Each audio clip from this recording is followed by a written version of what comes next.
लाठी चलाना पड़े, गोली चलाना पड़े, डंडा चलाना पड़े, कुछ भी करना पड़े, इस हद तक जा सकते हैं। अब देख, नमस्कार, आज हम बात करेंगे बिहार जैसे राज्य के बारे में। प्रशांत किशोर जी, जो कि इस उम्मीद से कि बिहार में चल पड़े हैं कि उन्हें लगता है कि हम बिहार को बदल देंगे, राजनीति की दिशा को बदल देंगे, लेकिन बिहार की राजनीति में बाहुबली, जिसे क्रिमिनल या जो कुछ भी कह लीजिए, ये लोग इस कदर अपने अपने क्षेत्रों में धाक जमाए हुए हैं कि किसी को छू तक बोलना बहुत मुश्किल है। उनके गढ़ में घुसकर उनको ही ललकारना और उनसे ही चुनाव लड़ कर के जीतना, ये कहीं ना कहीं प्रशांत किशोर के लिए बहुत बड़ी चुनौती है। और ये चुनौती प्रशांत किशोर जी को भारी भी पड़ सकती है, महंगी भी पड़ेगी, लेकिन देखना ये है कि इन चुनौतियों से प्रशांत किशोर जी कैसे निपटते हैं, ये भी जानना बहुत ज़रूरी है। देखिए,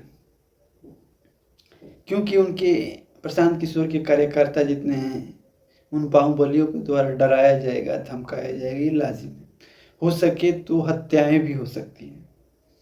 जैसे कि हमने पिछले किसी विधायक का एक इंटरव्यू में सुना था, चाहे प्रचार में सुना था, कि अगर कोई हमारे लोगों को डराएगा, धमकाएगा तो हम चुप नहीं रहेंगे, बल्कि हमारा भी मिजाज गर्म हो जाता है। तो इसी बात से आप समझ सकते हैं कि बिहार में बाहुबलियों का कितना बड़ा बेल्ट बना हुआ है, और ये लोग किस मतलब वोटिंग के दिन किस हद तक जा सकते हैं, इसकी आप परिकल्पना भी नहीं कर सकते।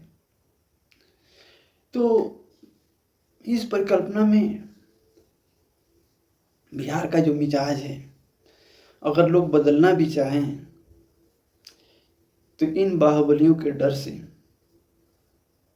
क्या बिहार के इन गरीब जनता जो है निकल पाएगी, जो शुरू से ही डरा करके, उनको धमका करके वोट लेते आए हैं बाहुबली। उनके दिल में डर इस कदर बैठ गया है कि कहीं किसी को पता चल गया तो मेरा क्या होगा। और यही डर बिहार की राजनीति से बिहार की तरक्की में सबसे बड़ा रोड़ा है। और रोड़ा,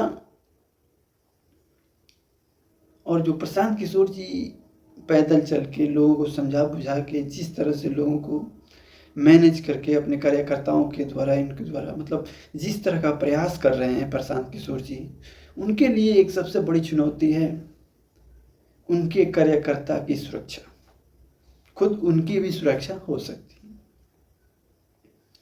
लेकिन देखना दिलचस्प ये है कि वोटिंग के दिन, जैसे पिछले लोकसभा चुनाव में आप देखे ही होंगे, छपरा कांड और कई जगहों पे झड़प, एक दूसरे की हत्या, ये एक तरह से आम बात सी हुई है। जो ऑलरेडी जीते हुए कैंडिडेट हैं, वे गोलियों के माध्यम से, किसी और माध्यम से, मतलब लोगों को डरा करके, लोगों को कैसे भी, पब्लिक को डरा करके, इस हिसाब से मतलब वे वोट लेते आए हैं। कहा जाए तो यह एक जिसकी लाठी उसकी भैंस, ये पुराने ज़माने की कहावत आज भी सही बात है। और लोग डरते हैं, बिहार के लोग डरते हैं कि कहीं मेरे बारे में पता चल गया कि मैंने नेताजी को वोट नहीं दिया और रहता हूँ उन्हीं के क्षेत्र में, तो नेताजी तो मेरा जीना मुहाल कर देंगे, उनके कार्यकर्ता चाहिए सब। ये चीज़, ये डर लोगों के जहन में इस कदर भरा हुआ है कि लोग इससे निकल ही नहीं पा रहे हैं। और इसे निकलने के लिए लोगों को थोड़ा हिम्मत दिखानी होगी। अगर वे हिम्मत दिखाते हैं तो इन सब बाहुबलियों को किनारे लगाना तो ये चुटकियों का खेल है, लेकिन लोग जब तक डरेंगे तब तक ये लोग ऐसे ही राज करते रहेंगे।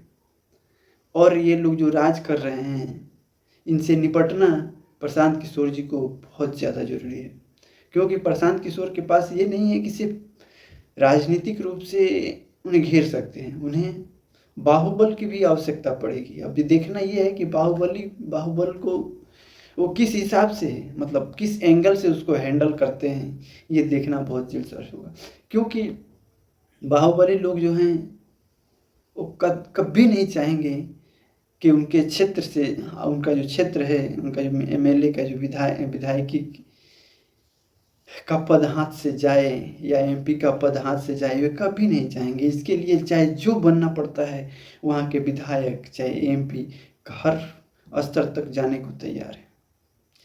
चाहे लाठी चलाना पड़े, गोली चलाना पड़े, डंडा चलाना पड़े, कुछ भी करना पड़े, इस हद तक जा सकते हैं।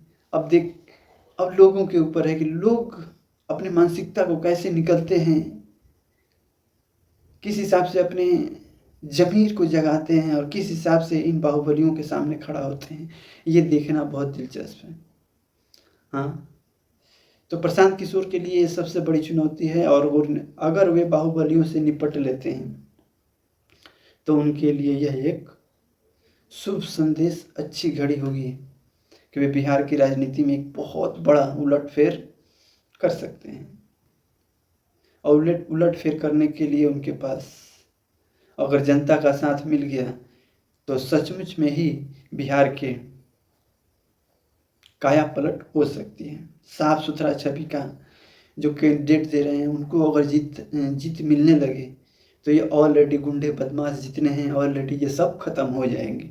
तो ये बिहार की जनता के ऊपर निर्भर करता है कि वे डर कर कब तक रहेंगे, कब तक अपने बच्चों के लिए अपने जान को बचाते रहेंगे। जितना बचाएंगे उतना ही वे लोग उनके ऊपर हावी होते रहेंगे। हाँ, तो दोस्तों कहना यही है कि तरारी और ये सब जो लोकसभा विधानसभा जो भी क्षेत्र है, अगर आपको मौका मिल रहा है तो आप उसके खिलाफ खड़ा होइए, अपने आप को मजबूत कीजिए, डरने की कोई ज़रूरत नहीं है।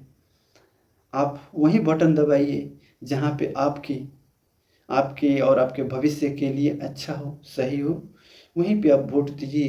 क्योंकि बिहार सबसे पिछड़ा राज्य इसीलिए बना हुआ है क्योंकि ये सब बाहुबलियों ने जो सीट है वो कब्जा करके रखे हुए हैं। ये जब तक अच्छे लोगों के हाथ में ये सीट नहीं जाएगा तब तक बिहार का भला और विकास नहीं हो सकता है। हाँ, तो दोस्तों आज के लिए बस इतना ही। अगले टॉपिक के लिए हमें इजाज़त दीजिए। नमस्कार, जय हिंद, जय भारत।